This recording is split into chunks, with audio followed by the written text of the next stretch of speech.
Hi everyone, Bradley here with another update. This update was a little later than I wanted it to be, and mostly due to no news is good news for me. um, but part of having this type of weird online relationship is trying to be mindful of everybody that I'm doing these videos for, right? Ultimately I'm doing these videos to kind of inform um, my broader, larger support network of kind of where I'm at, what's going on, as well as kind of what's been ruminating in my head over the course of my treatments and everything like that, and my diagnosis. Um, this video I'm gonna, like I said, I'm gonna update everybody on kind of where my physical health is doing, as well as kind of um, discuss kind of this uh, the synchronicities that have been happening in my life, and also the relationships that have kind of come out of that, and how my relationships um, recently have really been showing me this like kind of fluid nature, right? As these relationships come and go, both in people, you know, uh, separating and leaving and whatever else, but also different modes of relationships, right? Different ways of engaging that have been shown to not serve me or others, and that has been left and moving forward in a good way, right? These dynamics that happen. Um, so first, like I said, no news is good news. I had a scan um, a couple of months ago, um, within the context of this current treatment that I'm doing, this chemo that I'm doing, and it was my one of my best scans that I've gotten. There wasn't any spread, and also there wasn't like any individual growth, right? Both in terms of like the cancer tumors growing, but also like in terms of inflammation from treatments, which can happen, right? As the treatments are targeting the tumors and the cells, the immune response will cause inflammation around them. So on scans, the tumors themselves or the areas of cancer might actually look like they have grown due to this inflammation, right? And so there's been other scans that I've had that have required kind of further analysis, further, um, professional work to figure out whether it was inflammation due to treatments, meaning that my immune response and that my body is fighting these things, and that it's supposedly working theoretically, or that it's not working and that my cancer is growing. So there's that, and this scan didn't have any of that. There was no ambiguity. It was one of the cleanest scans that I've got, and which is amazing. I'm so happy for it, and at the same time too, I am I have been kind of using the spring and the summer and the energy that I personally feel. I'm I'm an Aries. I'm a spring person. I love this energy that comes, and so I really tried to ride you know my physical health, well-being, and feeling better in that way, as well as kind of my environmental, energetic influences, and the people in my life. I've started um, to be more mindful about how I'm connecting with my support group, right? And that's part of this is trying to be more mindful about my timing, um, and things like that. Um, So using this energy really has kind of allowed me to do some like deep dives like into myself, um, more intensely than I have been. And I think that this brings me to, um, well, first let me finish. So I had that scan a few months ago, and it was clean. And I'm actually having my next scan is in the middle of July, so just in a couple of weeks. And as always, there's a sense of anxiety, scanxiety, and I may or may not use some questionable coping skills around this time. Um, and I like getting packages when I'm feeling sick. It's like, having a little birthday, getting your Amazon packages, or whatever it is. When I'm chemoed out is one of those coping skills. um, but yeah, and because also of the decision that I made of, the next time that there needs to be a shift in my treatment, a scan shows that, they have grown, it has spread, etc. Um, to not continue treatments, right? So there's this added layer of, ooh, is this going to be the one? And yeah, and so I'm kind of dealing with that as it comes. Um, and with having made that decision, a few months ago, and talked about it with my oncologist and my medical professionals and my supports here, my family, my partner, um, this time for me has been, since my diagnosis, my life has been magnified. I kind of talk about my life in like 2 segments now. My um, BD and AD, before diagnosis and after diagnosis. And my life has been magnified immensely. My internal life, my external life, everything. And what I mean by that is I've been very open in these videos about my depression, my suicidal ideation, over the course of my life, and things like that. My suicide attempt when I was in high school, and um, like that work has been magnified as well.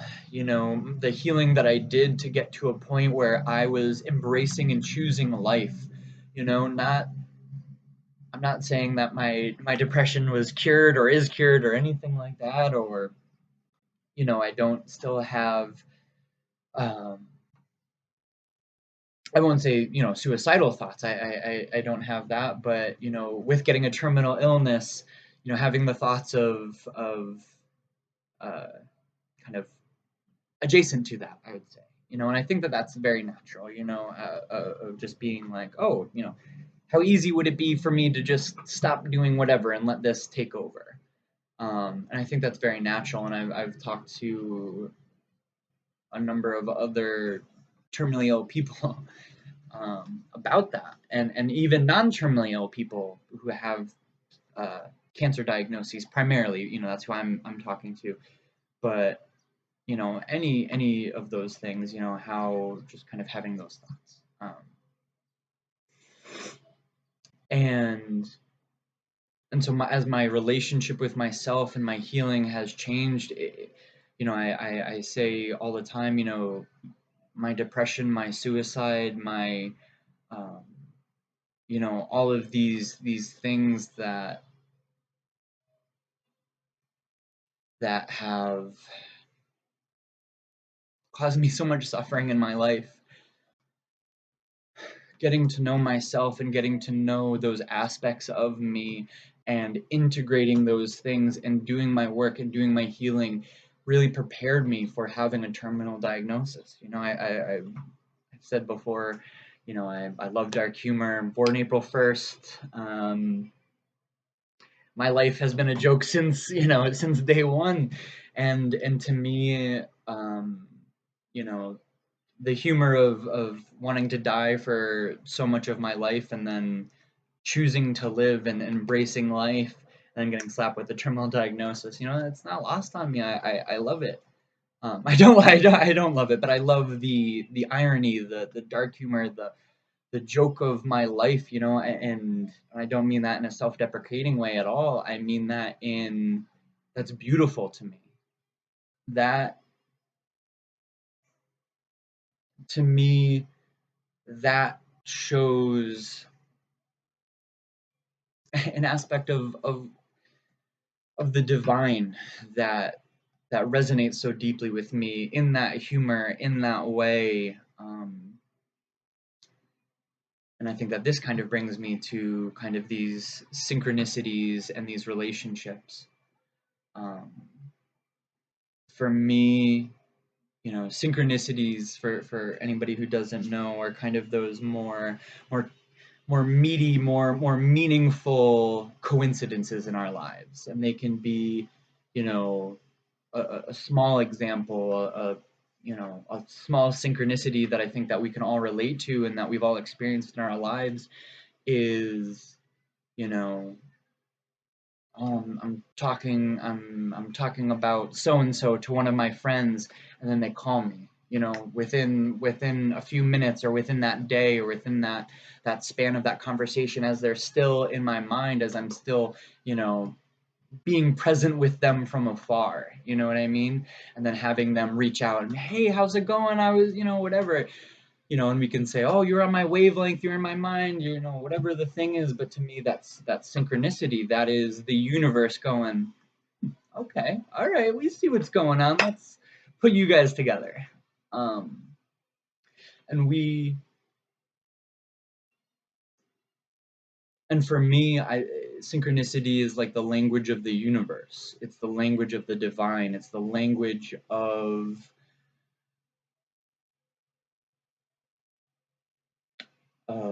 intuition, of healing, of all of these different things. And like any other language, from or any other form of communication, really, from interspecies communication, I'm talking about like how you talk to your dog, how you interact, how you communicate to your dog or your cat, right? There's a language that they have that is cat or dog specific, right? Barking and growling and ear movement and eyes and all of these different ways of communication, verbal and nonverbal, that these animals have, these non-human relatives have, that we, if we're mindful and have an open mind and are here to be witness to these relatives that we have, we can begin to understand their language, right? And be able to communicate with them. And they,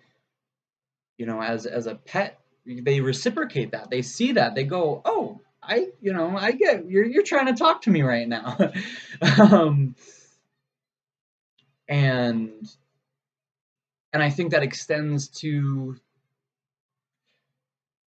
not only to animals that we have close relationships with, from dogs, cats, our pets, to like our neighborhood birds and squirrels. There's plenty of people who have relationships with like their crows, and they exchange gifts, and there's a relationship there, and they have this communication, and these two alien creatures have found a way to connect and to build relationship with one another. And like I said, I think that can extend not only from, our more closely, the animals that we have close relationships with, but also to, more the wild animals, right? And I think that there is a level of distance and respect that comes with that, right? Um, but I think that it also can extend to me personally. I think that it can extend to plants and trees, and that we can build these relationships and have this communication, right?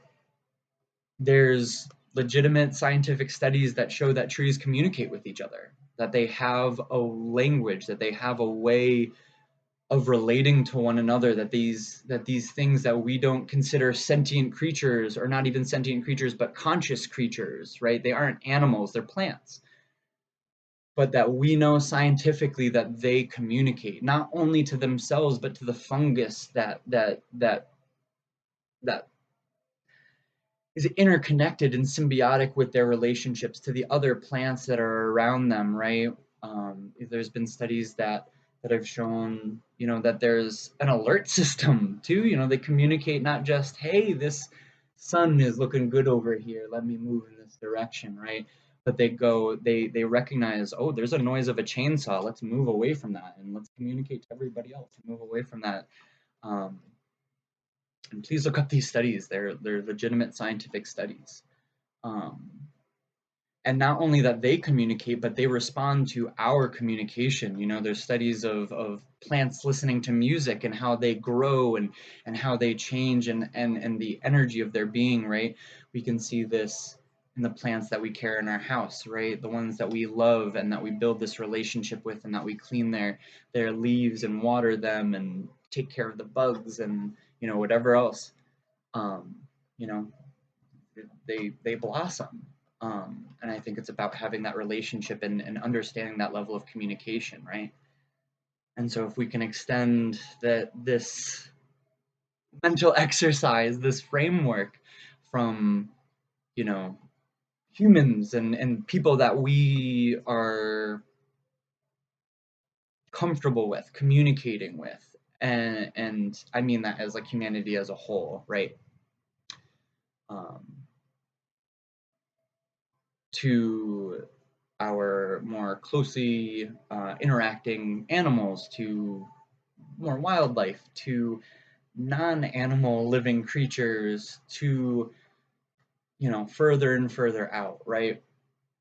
And I think that synchronicity is the language of the universe, of the divine. It's how, for me, it is how God, how spirit talks to me.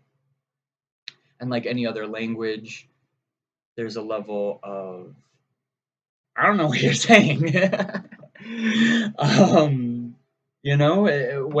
those synchronicities first start happening, we're almost unaware, right? We have to bring our awareness and our attention to those, in those little moments of, oh wow, you called me. I was just talking about you. Why'd you call me? Let's explore that, right? Like, what is the message that I'm needing to receive from these small synchronicities, right? And as we see these small synchronicities, as we gain these like little words, right? When you learn, I learned Spanish in school, el baño, I know how to say bathroom. But we pick up on these words, right? Hola, hello. Oh my goodness, the universe is telling me hello, right? Like we start to decipher this language by bringing our attention and by bringing our awareness to them, and by seeing it more and more, and by recognizing for what it is, right? We can go, oh, I was just talking about you. That's crazy. Crazy coincidence. Just a coincidence. All right, what's up? Or you can be like, wow, I was just talking to you. This is amazing. We're on the same wavelength. Like, what do you want to talk about? Let's explore what this is. Right? What's trying to be said here? What is the thing that I am needing from this interaction? What is the universe telling me here? And I think that it can extend larger and larger and bigger, right? To almost your life is synchronistic, you know? And for me, it's,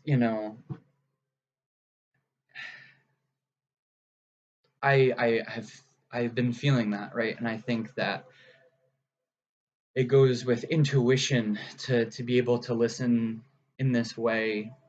And I think that that's part of what my choice to stop my treatments and to transition into my death mindfully really came from.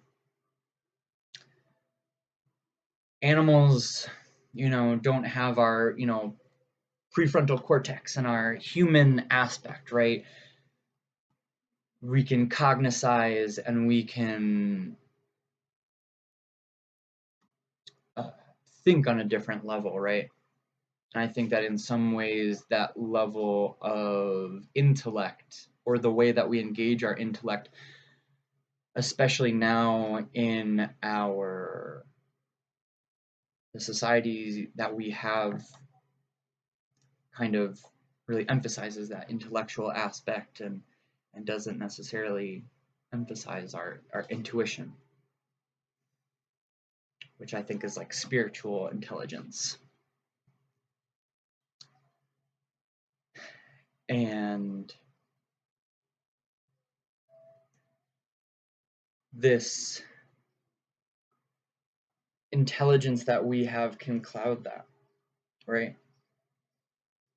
And the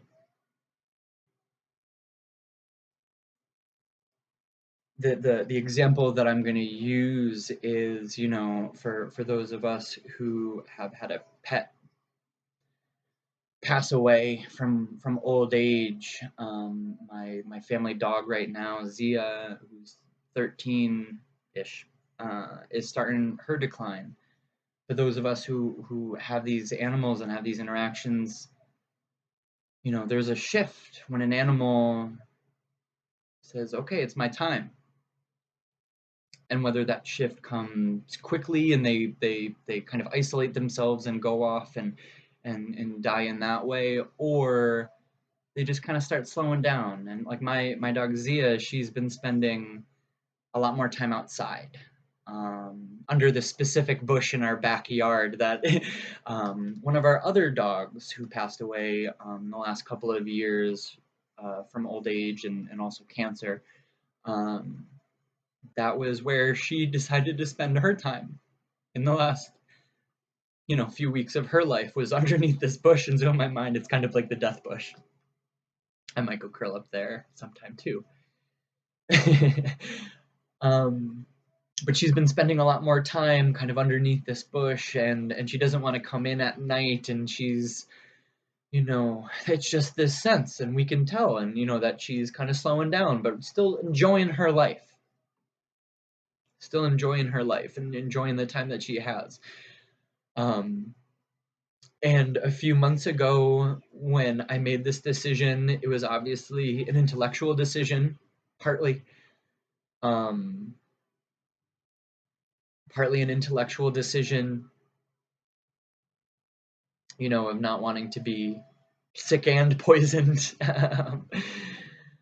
or whatever else, rationalizations I needed to make, but I felt a shift in me, and that's really where my intellect, or these decision making processes came from, was the shift that I felt in me, and it was that animalistic sense of, it's my time. This is my time. And like I said, since my diagnosis, my life has been immensely magnified. My internal life, my external, my internal experience, my external experience, like, just magnified immensely. The synchronicities and coincidences and all of this have increased to the point where I can't ignore them. And this was the same thing. This was an intuitive feeling, something shifted in me, and it was something that I could not ignore.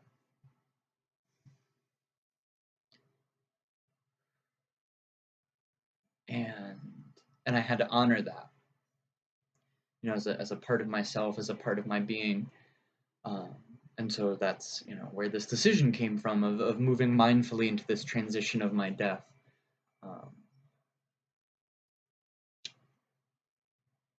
So my recent examples, and I'm going to give some shout outs to some people and some amazing companies and works that have been going on.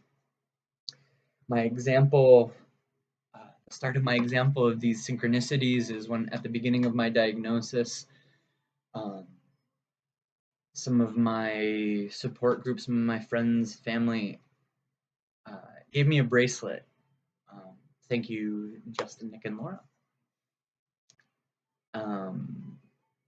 gave me a bracelet, and they told me it was blessed by um, a voodoo or hoodoo priest. And for those who don't know what that is and only have our demonized Hollywood concept of blood sacrifices and whatever weird demonization we've done to these legitimate, beautiful religious traditions, these spiritual traditions that came from um, you know the slaves being brought over from Africa, being brought to the Caribbean, and having their beliefs and their traditions mixed with the indigenous Caribbean traditions, as well as Christianity, and having this melting pot, and having this beautiful conglomerate amalgamation tradition be brought from it. And it's a beautiful thing. And so I have this bracelet here, and this is the bracelet, and it's like a plastic, little plastic black bracelet. And I wore it since the moment they gave it to me for the last 4 years. All of my radiation, all of my treatments. I was in the hospital, wearing my bracelet for certain procedures, and I'm getting my IV in me, and I'm in the room, and they're like, oh, you need to take off your bracelet so that we can access, all your stuff. And I told them straight up, I was like, no, sorry, you're gonna have to go around. And yeah, to me, it was just it was one of those things that was a talisman, an amulet to me, a sense of protection that when I looked at it, I knew. I said, this was given to me by relatives that I love, out of a place of love and compassion and healing, and I wore it. And since then, my adornment, both in my jewelry as well as my physical adornment, my tattoos and the things that I put on my body, have become these talismans, have become these symbols, have become symbolic of what walks with me, what protects me, what heals me, the gifts that I've been given in my life from all of my relatives. And they remind me of those things, and they genuinely make me feel more comfortable going into my treatments and the hospitals, and especially with COVID, having the outside be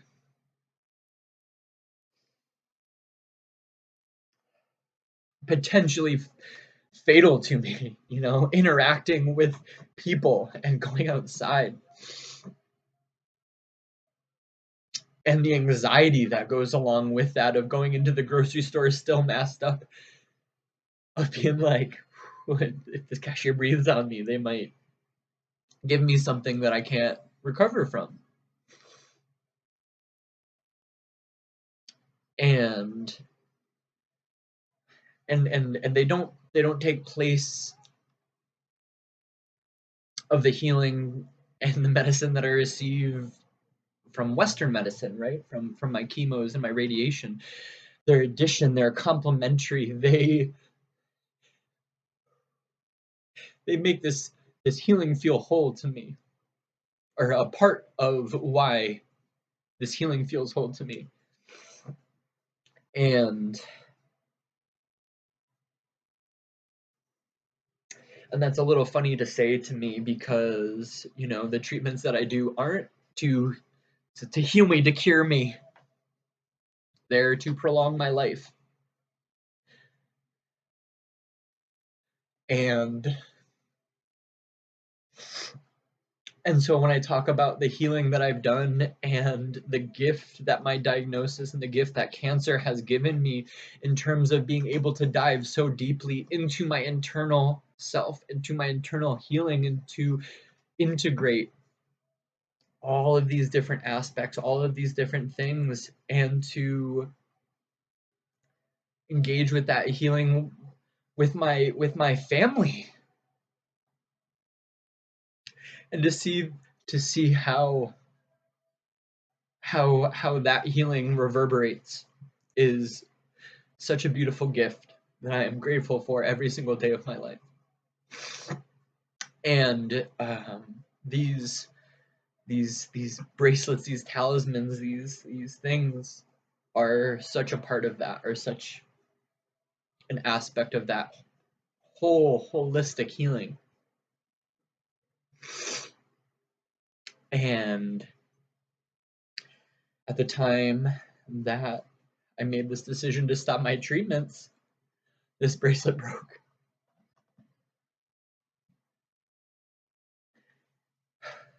And to me, that symbolized so much for me. And also I knew that I wanted to replace it.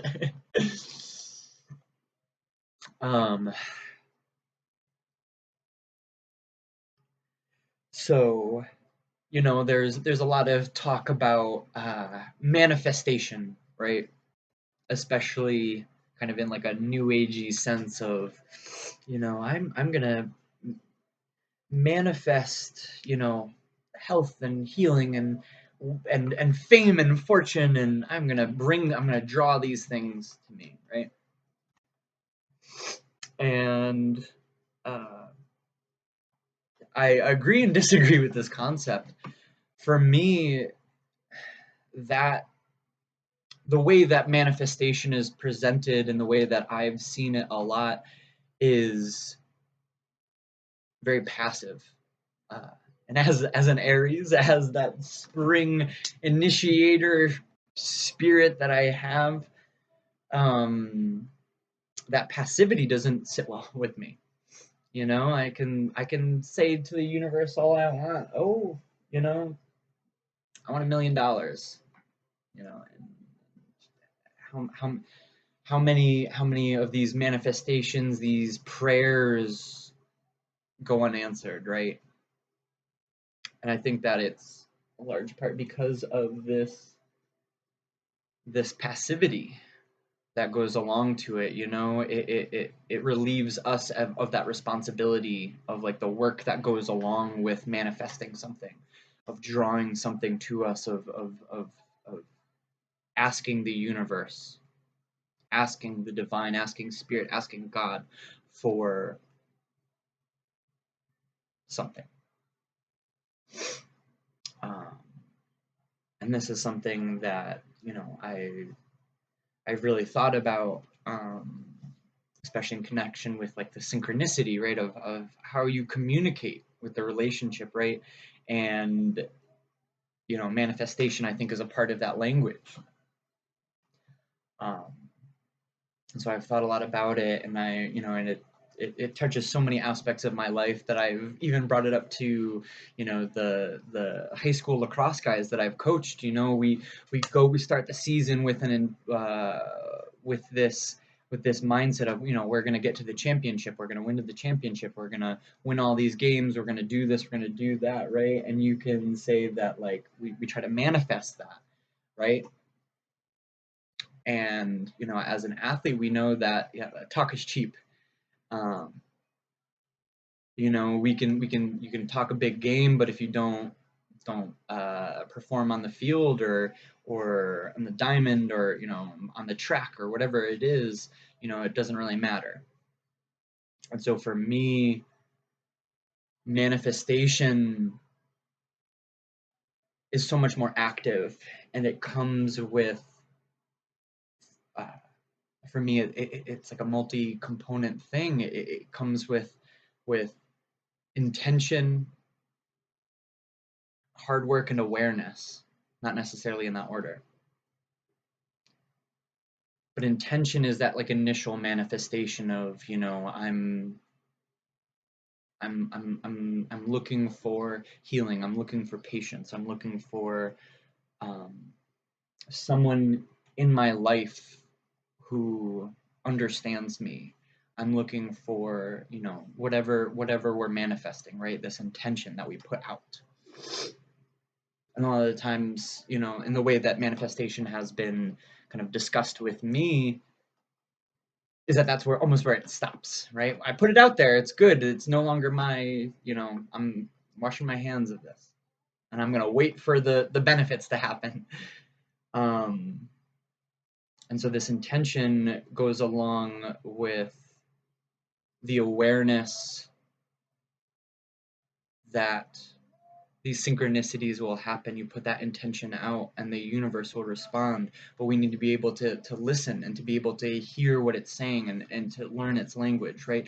And that begins, I think, with awareness, right? Of saying, oh, you just called me, wow, I was looking for somebody who understands me. Thank you for being here, and thank you for calling me and being here, and like let me talk to you about this thing that I feel so misunderstood about. And you know and I believe that that's reciprocation, that's reciprocal. And so it comes with intention, and then awareness, and then work, right? The example that I give, or that I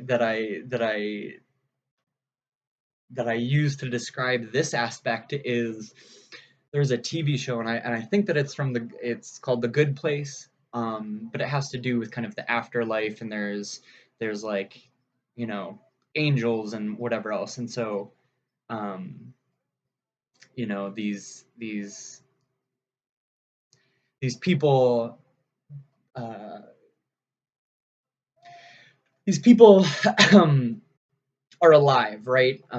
They're in our material world, but they know about these divine beings, and so when they return to this like divine being good place realm, they start talking to the angels, and they go, "Oh, I got your message. I heard you, and I did the thing that you were asking. Like, I got your message." And the angel goes, "Which one?" And they went, "What do you mean? I got the one message, right? Like, you left me a message." And the angel goes, "No, I left you hundreds of thousands of them.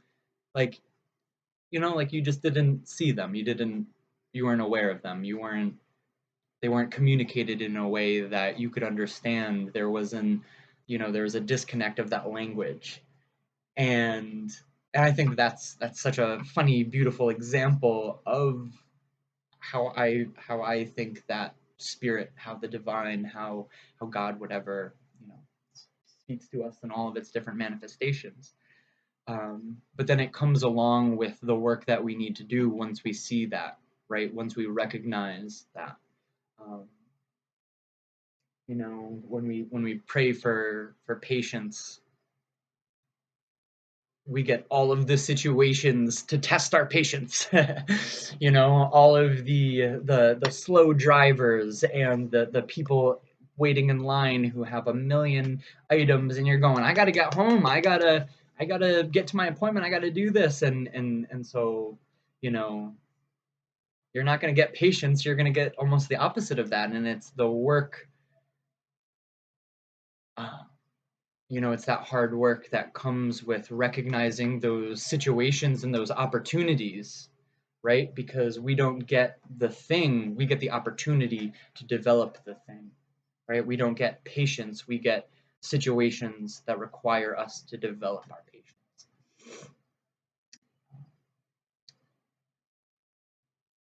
And because I've experienced that so much, I no longer ask for things. I ask to get what I need.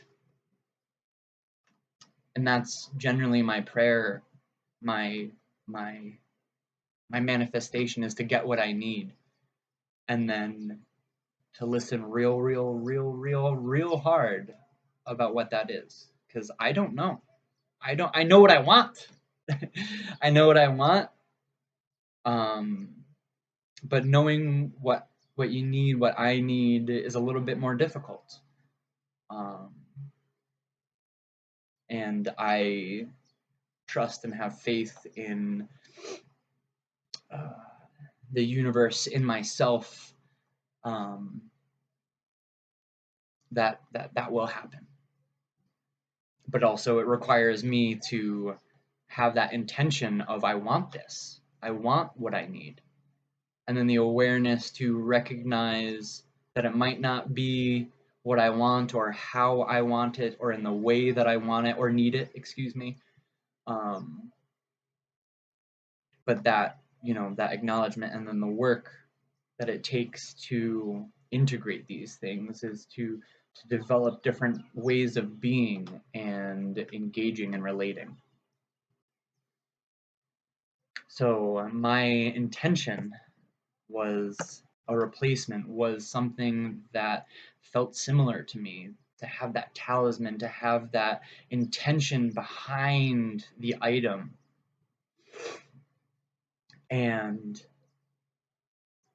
to give some background on some of my other items here, almost all of them have that. This ring was the stone in it was given to me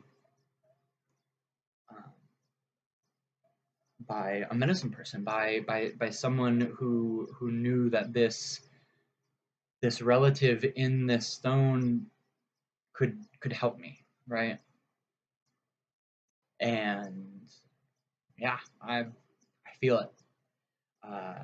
This other ring that I have is an iron ring, and there's a lot of symbolism and metaphor that goes into what I was looking for an iron ring.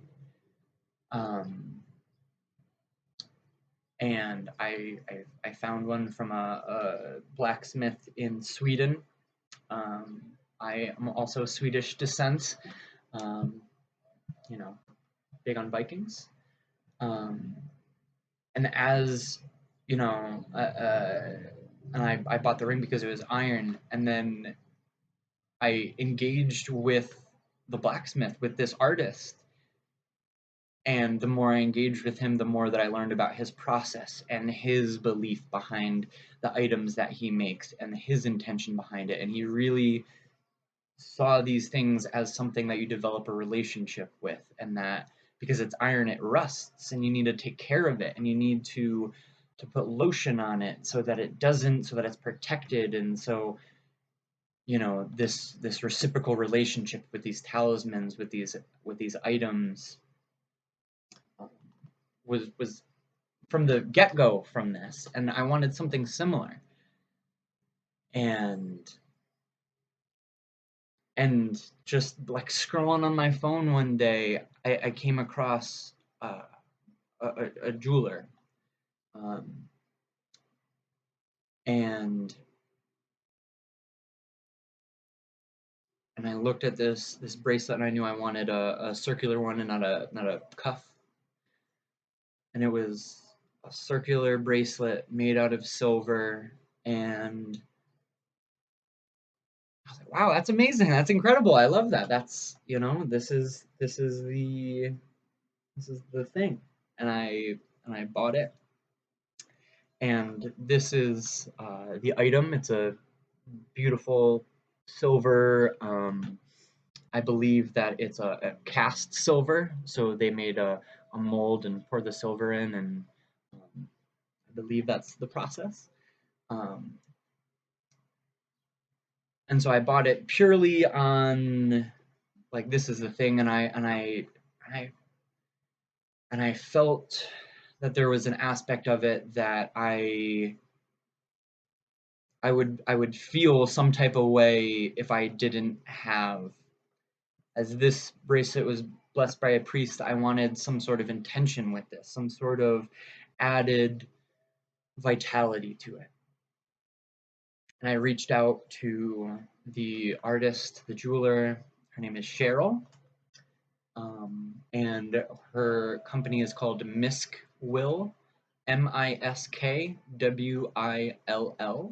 and she is out of Canada. And I reached out to her initially to ask some questions about, when I was going to receive the item and things like that.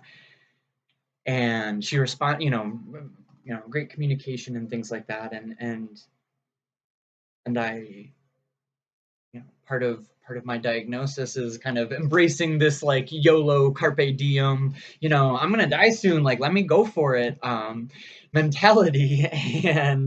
And so I said, this might be an odd request and it's weird, and I kind of gave her some of the background and the story about these things and what it meant to me and what it was replacing.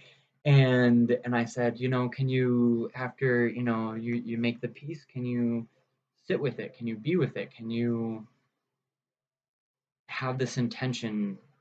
And if not, totally fine. If this is like a weird, crazy ask, totally fine. And this is kind of what I mean about the synchronicities and the reciprocation and the interconnectedness of all of these things, and how it flows amongst our relationships, right? This is somebody that is a stranger to me. And I reached out based on, her beautiful art, her beautiful work, and took the leap.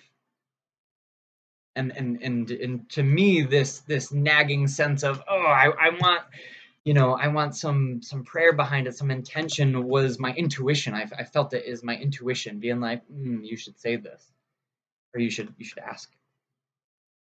And her response was beautiful. It was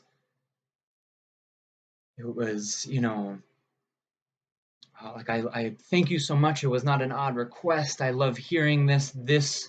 She said, like, this shows me that I'm doing the work that I need to be doing, right? Her pieces, I'm gonna use language that she did not use, but her pieces are her prayer, right? She, described and reading more on her website of how she makes these pieces and what she puts into them and everything like that, you know, really solidified this beautiful piece for me, and also gave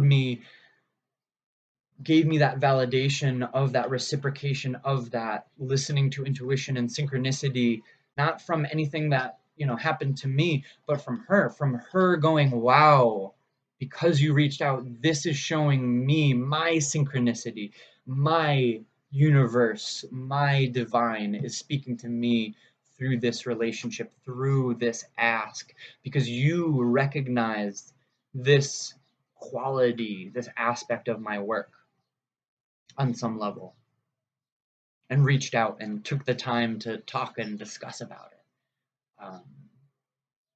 And I've been wearing it almost daily since I've gotten it, um, and it's just an incredible piece, and it's very much has a very similar feeling to me as what it meant to replace.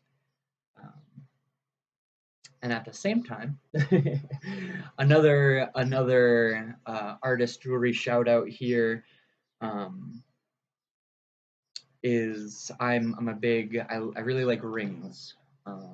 Visually, aesthetically, for a long time I never wore any rings, and since my diagnosis, since that YOLO, since being myself more and more and getting to know myself and engaging with myself more, and knowing what these pieces mean to me, so I'm gonna be a ring person now.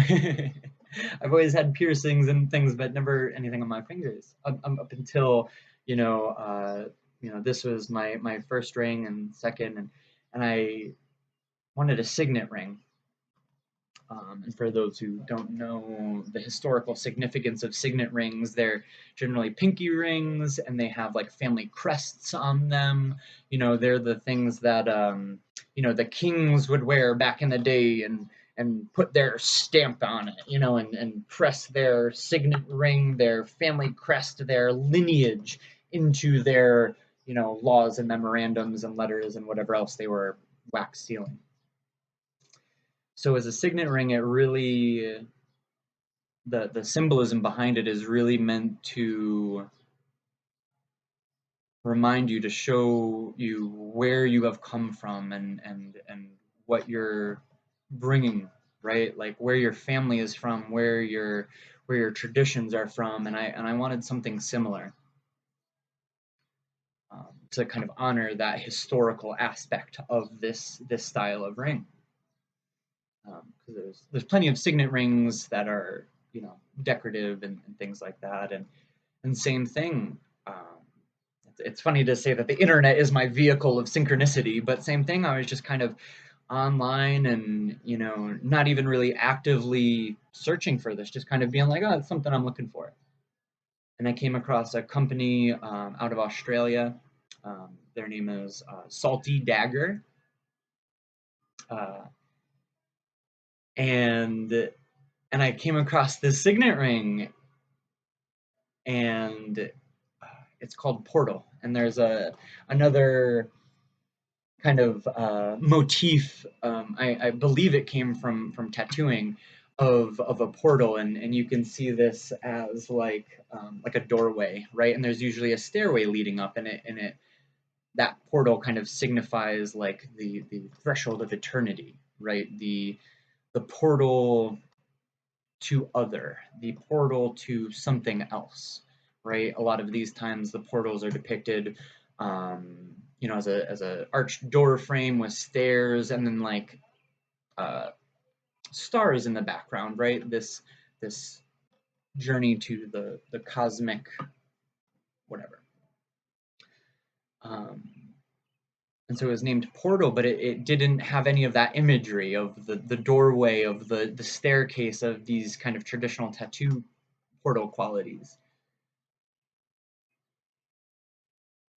And I read the description from the artist. This specific ring is a collaboration between Salty Dagger, who's the company, the people who make the jeweler, and this other artist, Chris Miyashiro.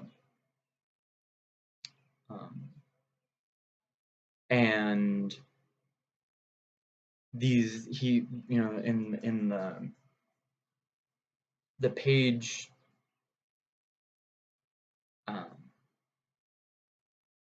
of the website of this ring had this description of kind of where this idea came from, and I'm gonna show you the ring here in a second, after I kind of talk about his description, and because his description, the artist's description of what this ring symbolizes and represents to him, sold me on it. And he talked about growing up in Hawaii and having these dreams of like the land that he was, like the beautiful land of Hawaii that he was engaging with, and that he lived in relationship with, and felt so much respect for the water and the mountains and the sky and the moon and all of these different aspects of nature that, you know, were very clearly aspects of the divine for him, and what this dream meant for him as a person, and how it captured this childlike wonder of these special, beautiful places in nature that have meaning for us, right, on such a deep level. And that he talked about how his inner child was held in this space, and that it reminded him of this concept, this Native Hawaiian concept of Ho'oponopono. The spelling and pronunciation, 100% on. The spelling, I believe, is Ho'oponopono. Ho'oponopono. And this was a concept, talk about the synchronicities and the connections and the things. This was a concept that was introduced to me from Nick, Laura, and Justin, who gave me this bracelet. And they introduced to me at a time where I really needed to hear it. And this idea, Ho'oponopono, is very similar to like the Buddhist practice of like loving kindness. You know, it's as like a concept, or my understanding at least, the way it was presented to me is it's a concept that encapsulates Hello, I see you, I love you, I'm sorry, forgive me, I love you. And this is something as like a personal mantra of healing that also can be extended out to others, right? Um, and it's a beautiful ring, and the I hope that this camera can pick it up. It has two mountains and a waterfall and a flowing water, and it's encapsulated by a moon, and there's stars. And to me, this is a such a beautiful depiction of that portal, right? Of where we're going to, of where we're returning from, right? It's not a man-made structure in an archway that we're, it's this esoteric, we're climbing the stairway to eternity. No, it's nature. It's our Mother Earth. It is these beautiful locations that we get to return to when we no longer exist in our material way, right? When we die, we return to the earth through cremation or burial or, what have you. And we return to our mother, we return to that womb. And this ring, I think, so beautifully shows that. Ooh, there it is. Beautiful ring, and him talking about this inner child and this relationship that he had, and that what this ring meant to him. The synchronicity is there as well from the work that I'm doing in my life now, and this kind of goes back to my initial thing about relationships and kind of the coming and going, and the the discomfort that comes with healing, that comes with exploring who you are as a person.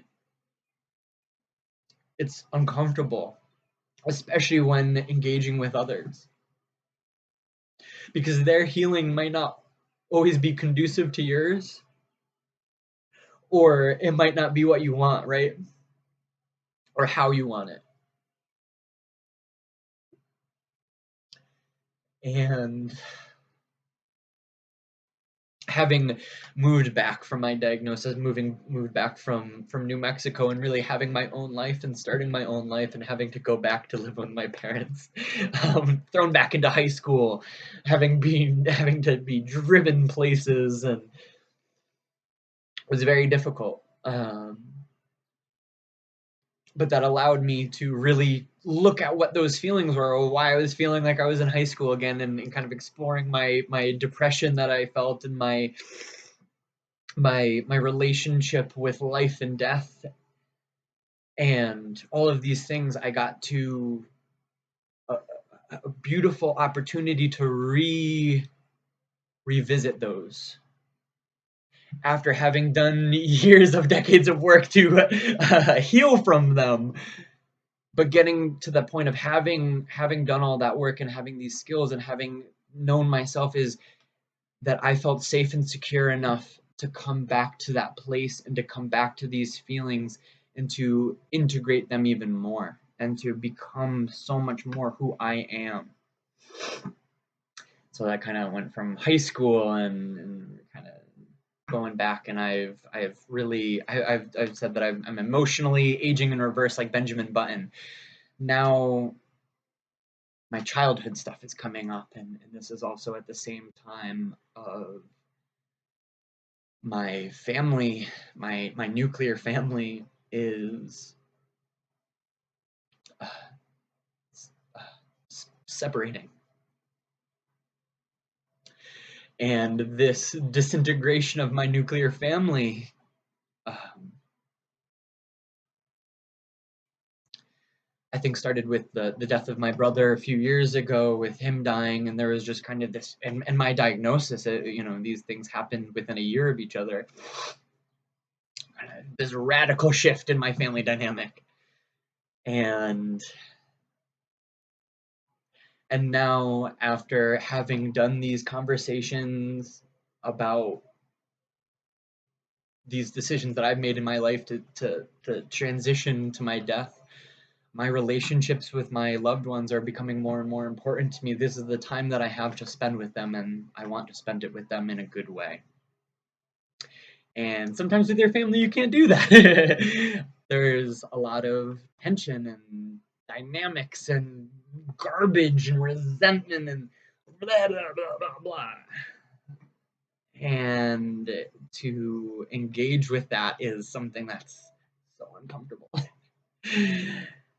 And not everybody is on board with that. Not everybody is in the same place, and not everybody's speaking the same language, right? Having done therapy, having been in therapy since I've been 15 years old, something like that, I have a different language. I have a different understanding of even the words that I'm using, right? Uh, when I'm talking about like resiliency to my family, it means something different to every single one of them. And so there's this disconnect as well in terms of language and where people are at, and not everybody is willing to do the work, and that's also challenging. Um, I am so grateful and lucky that I think that my family, as challenging as it is, and with people, with my parents separating and kind of our whole nuclear family kind of disintegrating, um, I'm grateful that it seems like that my family is doing that, that they are engaging in this healing, and something that I kind of asked and made a non-negotiable for me, at least, was to have everybody go to therapy. Everybody goes to therapy, and one of the most beautiful aspects, one of the most beautiful things recently and in my life, period, is my remaining brother, Brian, who I love him so much, embodies this strong-headed, stubborn-willed, I will only do things when I see the value. Our family has uh, this is a strong aspect of our family, good and bad. uh, and he was not treated well by mental health professionals growing up, and by a lot of the adults in his life growing up, having a bad taste as, for mental health work. And in the last couple of years, within the last year, he started to talk to me and be like, I'm kind of thinking that I might need this.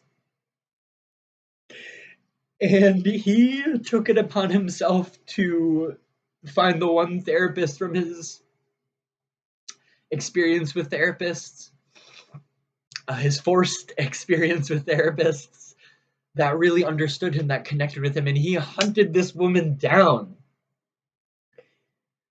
and reconnected with her, because he said the only way I'm doing this is to do it with somebody that I know and respect, and have this relationship with prior.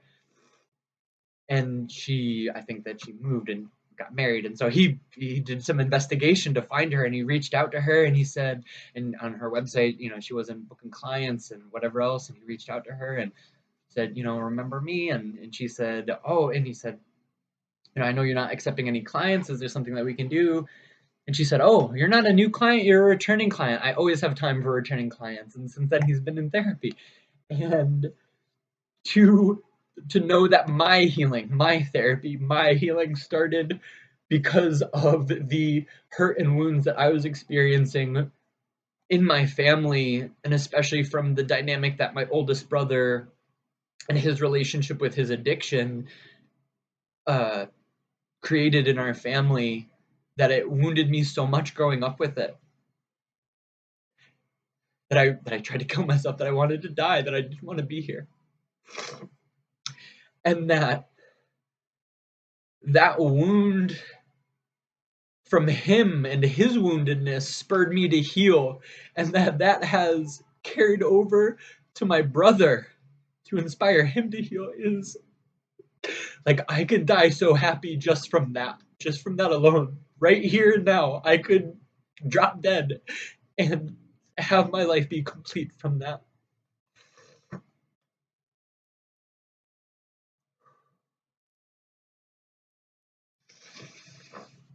And so there's so much of this flow and this dynamic and these relationships that are happening, that are these synchronistic moments in my life, and that have been magnified immensely, that this diagnosis has been a gift that that I feel so compelled to share it here. And it's so beautiful. And I think that everybody has the capability to experience that, in obviously in their own unique individual way, in whatever ways these manifest for them, right? We're 8 billion human beings on the planet with 8 billion ways of being, ways of praying, ways of worshiping, ways of expressing ourselves, ways of engaging, ways of loving, ways of hating. Every one of us has a way to connect with the divine. More than one ways, more than 8 billion ways. As those angels said, I left messages, I left tens of thousands of messages for you. Each one of us has that. And every day I am so grateful and blessed that I get to experience that. And that this has been a gift that my diagnosis has given me. And that is really another component of what I mean when I say that, I might be dying and my cancer treatments might not be working, and my Western medicine might be ineffective, but I'm healing on such deep, profound levels that my physical diagnosis and whatever is a part of that, and I view it that very sincerely, and I am grateful to my cancer, to my body, to my stupid, erratically behaving cells, that this has been given to me. And once again, I wouldn't wish cancer, or especially a terminal cancer or any type of illness, on anybody. I wish that everybody gets to experience the gifts that I have received from that, though.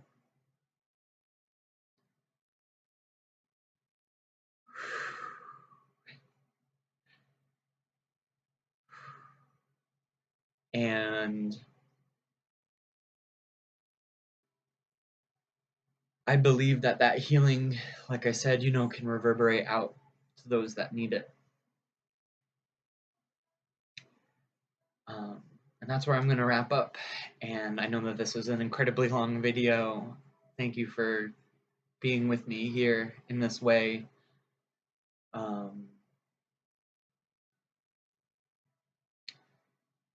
I'm just immensely grateful. And the support that I've gotten from people who've engaged with me in this way has been incredible. To end on another kind of synchronistic, syncretic note, or maybe not even that, just a good note, something that brings me such fulfillment in my life, that has come from doing these videos. Since my last video, an individual at the Quinnipiac medical school, which is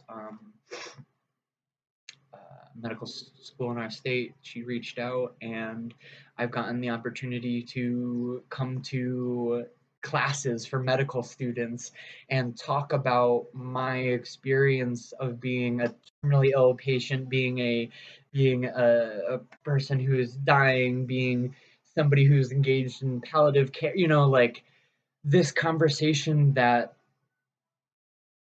is, from my experience, is very lacking in the medical professional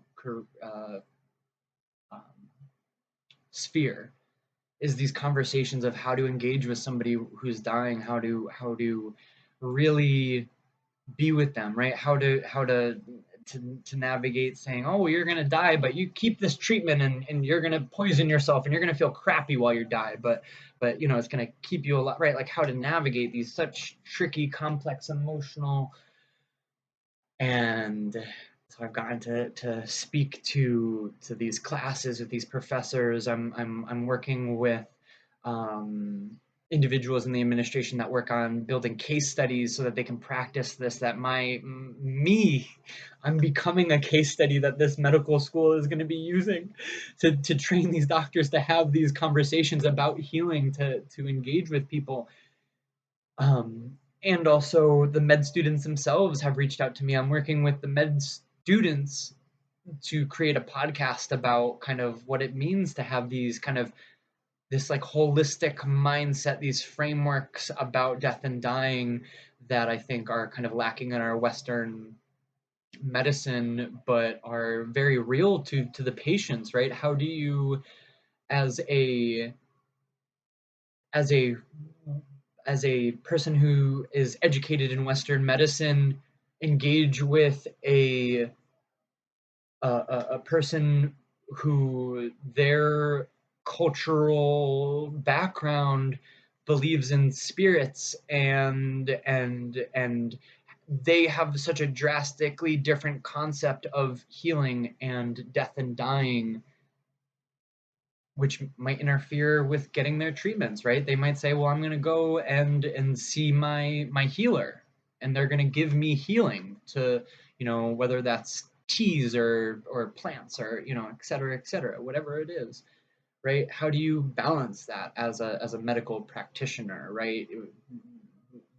Validating and understanding the patient's experience in relation to their own healing in so many different aspects, right? Mental, emotional, physical, social, spiritual, rather than just focusing on the physical, we're going to give you X treatment, and it's going to help in this way, right? There's so much more to healing than just fixing the physical body, right? Uh, and so that is the thing that is giving me meaning and fulfillment at the moment of being able to do that. And finally, um, I'm so grateful for the financial and um, monetary support that I've received through these videos and GoFundMe. And if you've made it this far in the video, I'm asking this time to donate to a different GoFundMe. One of my schoolmates from my college, from my university, um, who I wasn't necessarily close with, but a lot of my friends were very close with him, killed himself recently. And so the GoFundMe link that I will be posting in this video, as well as on my own GoFundMe, will be to support him and his family in this time where they need, incredible amount of support. So please, whatever uh, financial, whatever you're gonna send me, please give it to him. Even if you weren't gonna give it to me, give it to him. And if you wanted to give it to me still, that's totally fine too. I won't turn down money. or support in any way. But I think that this is so much more important than where I'm at right now. And I think that him and his family need that support much more than I do. So please follow that link, give as much as you are called to, and just thank you so much for being here and listening and being with me in this way. And you know, I hope that it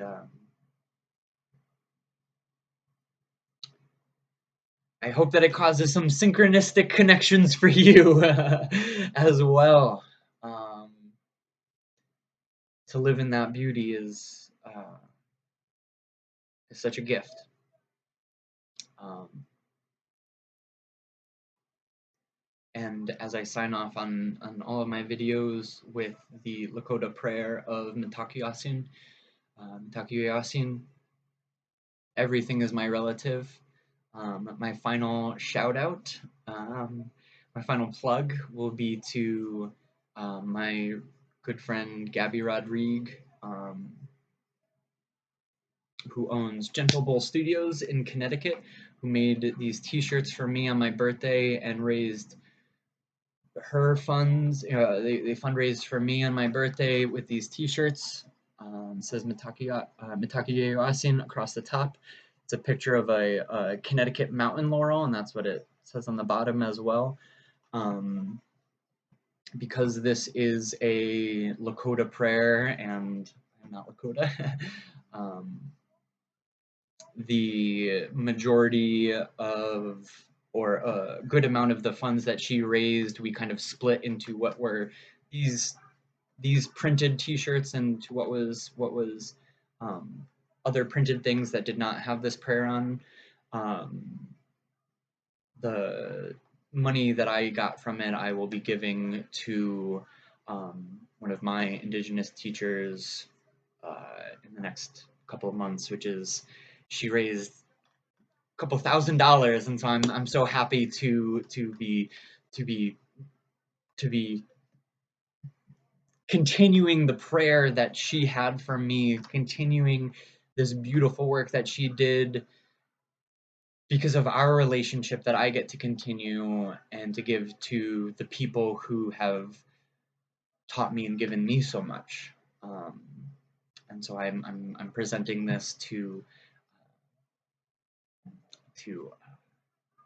Lakota medicine man Harold Whitehorse Thompson, and I'm very very happy and honored to be engaging with him, to be able to give this beautiful gift that I received, to be able to pass it along. So shout out to all of the people. Shout out to everybody. And I love you all so much. And thank you for being here and for choosing to be here and for your lives and your relationships and our connections. Thank you. And I will hopefully be talking to you soon with my next scan. Oh,